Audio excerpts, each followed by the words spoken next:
Okay, welcome back.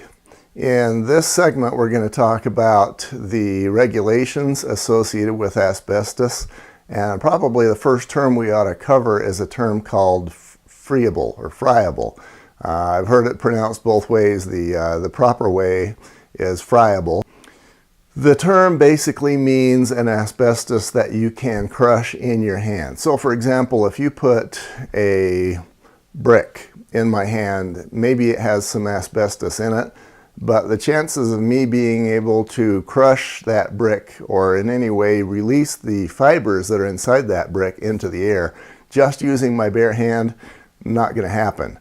By contrast, maybe if we're talking about a popcorn ceiling texture, you put some of that in my hand, I can crush that up and I can release a lot of fibers into the air. So a lot of the regulations that are out there, especially in the United States, are out there to regulate the friable asbestos, again, meaning the stuff that can be crushed in my hand.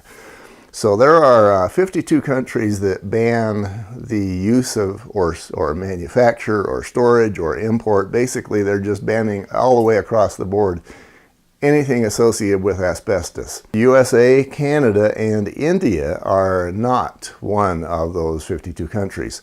There are still a number of applications of asbestos where it can and still is being used even today.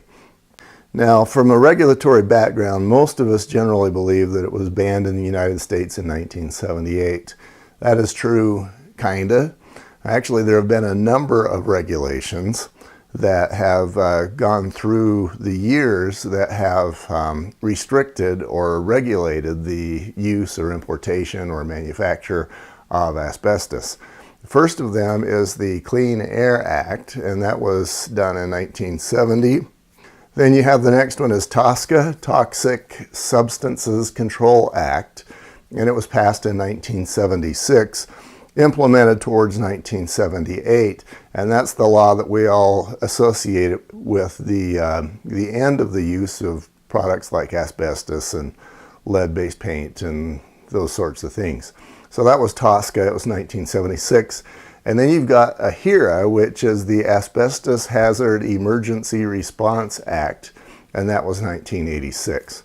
So if you want to one-up your fellow realtor as you're talking about asbestos, if he mentions 1978, you can say, yeah, that's true, but there was also regulations passed in 1970 and 1986, and there's ongoing regulations that continue to happen as relates to asbestos.